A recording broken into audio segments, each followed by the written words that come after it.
అందరికీ నమస్కారం. Welcome to my channel Ashok travel tale. ఈరోజు మనం ఆ, ఒక శివుడి టెంపుల్కి వచ్చామండి. ఒక ప్రత్యేకమైన టెంపుల్ శ్రీ శ్రీ పార్వతీ రాజరాజేశ్వరి స్వామి వారి దక్షిణ కాశీ ఆలయం అంటారనమాట. హైదరాబాద్ సిటీ నుంచి మేడ్చల్కి అరౌండ్ 40 కిలోమీటర్స్ డిస్టెన్స్ అండి. అక్కడ నుంచి మేడ్చల్ దగ్గర ఉందన్నమాట. టెంపుల్ అయితే చాలా బాగుందండి. అలాగే కాకుండా అక్కడ వెంకటేశ్వర స్వామి ఆలయం కూడా ఉందన్నమాట. ఆ, ఇప్పుడు ఏంటంటే వెంకటేశ్వర స్వామి ఆలయం కొంచెం కడుతున్నారండి, కొత్తగా విగ్రహం అది పెడుతున్నారు.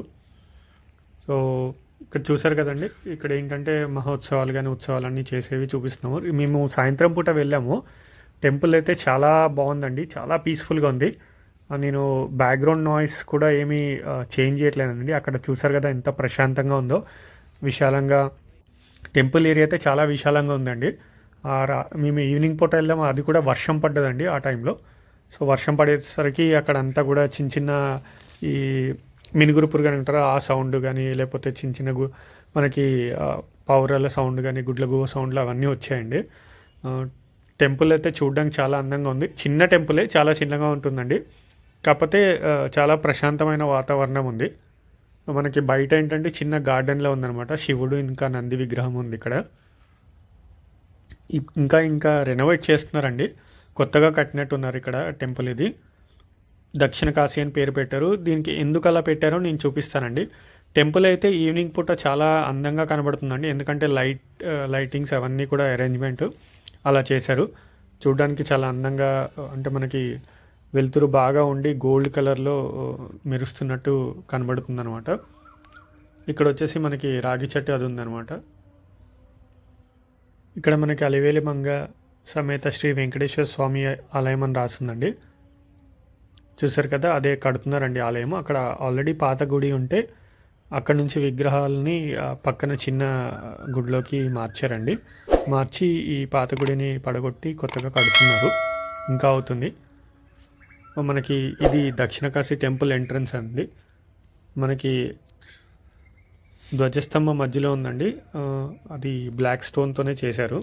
అలాగే చిన్న విగ్రహాలు ఉన్నాయి ఇక్కడ. మనకి ఇక్కడ ఏంటంటే నవగ్రహ దేవతలందరూ ఇక్కడ ఉన్నారండి. రాహువు, కుజుడు, చంద్రుడు, కేతువు మరియు శని, వీళ్ళందరూ ఉంటారు ఇక్కడ. దర్శనం చేసుకొని దాని తర్వాత మనం లోపలికి వెళ్ళొచ్చు. సో మనకి ఇక్కడ కాలభైరవుడి విగ్రహం ఉండేది, బ్లాక్ స్టోన్తోనే చేశారు. అది కూడా చాలా బాగుంది, చక్కగా ఉన్నాయి. ముఖాలు అయితే చాలా చక్కగా ఉన్నాయండి చూడడానికి. ఇప్పుడు మనం టెంపుల్ లోపలికి వస్తున్నామండి. చిన్నగా ఉంటుంది. పక్కనే మనకి పూజారి గారి ఇల్లు ఉంటుందండి. ఇక్కడ మండపంలాగా కట్టారు, అంటే చిన్న చిన్న పూజా కార్యక్రమాలు అవి చేయడానికి ఇక్కడ పెట్టినట్టున్నారు. చూసారు కదా, అంతా చెట్లు పెట్టి నీట్గా చాలా చక్కగా ఉంది. ఇక్కడ దక్షిణ కాశీ పేరు ఎందుకు వచ్చిందంటే మనకి ఇక్కడ 4 ముఖద్వారాలు ఉంటాయండి కాశీలా లాగానే.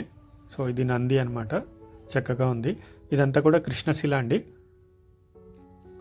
పైన మొత్తం అన్నీ కూడా కృష్ణశిలతో కట్టారు. సో 4 ముఖద్వారాలు ఉండడం వల్ల దక్షిణ కాశీ అని పేరు వచ్చింది. అలాగే అలాగే ఈ శివలింగంకి ఇంకొక ప్రత్యేకత ఉందండి. ఇది బ్రహ్మసూత్ర లింగం అంటారు. అంటే మనకి శివలింగాలు నార్మల్గా ప్లెయిన్గా ఉంటాయి కదండి, ఇక్కడ వచ్చేసి మధ్యలో గీతలు కనబడుతున్నాయి కదా, ఇలా గీతలు ఉంటే బ్రహ్మసూత్ర లింగం అనమాట. అంటే చాలా మంచిదన్నమాట. అంటే బ్రహ్మసూత్ర లింగాలు చాలా తక్కువగా ఉంటాయి. ఈ ఫొటోస్ అన్నీ కూడా ప్రత్యేక సందర్భాల్లో శివలింగాన్ని అలంకరించిన రూపాలండి. చాలా చక్కగా కూడా చేశారు. చూసారు కదా, చాలా అద్భుతంగా ఉన్నాయి చూడడానికి, చాలా అందంగా. సో ఇక్కడ విగ్రహం వచ్చేసి పార్వతీదేవి అండి, అమ్మవారి రూపంలో ఉన్నారు. కుడివైపున పార్వతీదేవి ఉంటారు, ఎడం వైపుకి మనకు విఘ్నేశ్వర స్వామి వారు ఉంటారు అనమాట లోపల. అలాగే ఇవి 4 ద్వారాలండి. మేము సాయంత్రం వెళ్ళాం కదా, గుడి సంధ్యావేళ అయ్యేసరికి క్లోజింగ్ టైంలో ఉందన్నమాట. ఇక్కడ 4 ద్వారాలు ఉన్నాయి.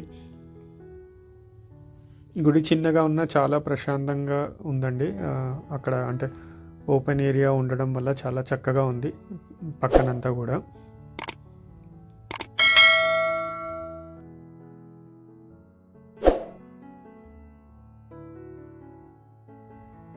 ఇది గుడికి యువతల భాగానండి, పక్కకి. ఇక్కడైతే చాలా ఓపెన్ ప్లేస్ ఉంది. అంటే మేము వెళ్ళినప్పుడు వర్షం అది పడడం వల్ల మనకి కొంచెం తడిగా ఉంది. నార్మల్గా అయితే మనకి అంటే ఫెస్టివల్ సీజన్స్, పండగల కాలంలో ఇక్కడ ముగ్గులు అవన్నీ వేస్తారండి. పెద్ద పెద్ద ముగ్గులు అవి వేసారు. కొన్ని ఫొటోస్ కూడా నేను మీకు చూపిస్తాను. చూసారు కదండి, అంటే మనకి పండగలు అవి వచ్చినప్పుడు ఇట్లా దీపాలంకరణ చేస్తూ ఉంటారనమాట. ఇక్కడ నుంచి మనం ముందుకు వెళ్తే 2 గుళ్ళు వస్తాయండి. ఒకటేమో ఆంజనేయ స్వామివారి ఆలయము, ఇంకోటి వెంకటేశ్వర స్వామివారిది. పక్కన ఇప్పుడు ఏదైతే కన్స్ట్రక్షన్ అవుతుందో, కడుతున్నారో, అది వెంకటేశ్వర స్వామి ఆలయం అనమాట. అక్కడ ఆల్రెడీ పాత గుడి ఉండేదండి. సో వెంకటేశ్వర స్వామి వారిని ప్రజెంట్ జరిపి పక్కన చిన్న గుడిలో పెట్టి ఆ తర్వాత కన్స్ట్రక్షన్ చేస్తున్నారు. సంధ్యావేళ అయ్యేసరికి అయ్యగారు కూడా అంతే, పంతులు గారు కూడా కూర్చొని అక్కడ వాళ్ళు చదువుకుంటున్నారండి. ఇది ఆంజనేయ స్వామివారి ఆలయం అండి. విగ్రహం అయితే చిన్నగా ఉంటుంది, కానీ చూడ్డానికి చక్కగా ఉందండి. మేము వెళ్ళేసరికి క్లోజ్ చేసి ఉంది. లోపటైతే విగ్రహం ఇలా ఉంటుందండి.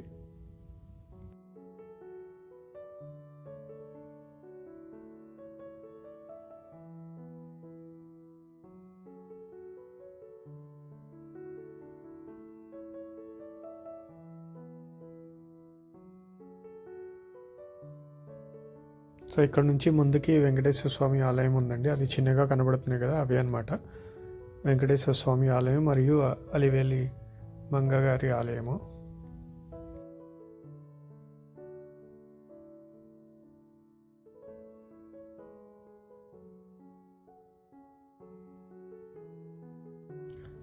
ఇది వెంకటేశ్వర స్వామి వారి ఆలయం అండి. సో అలివేలి మంగ సమేత వెంకటేశ్వర స్వామి. ఇవి మెయిన్ ఉత్సవ విగ్రహాలండి. మనకి ప్రధాన విగ్రహాలు వచ్చేసి వెనకాల కవర్ చేసి ఉన్నాయి చూసారా, అవి అనమాట. ఏంటంటే మనకి అవి చూపించట్లేదు. నేను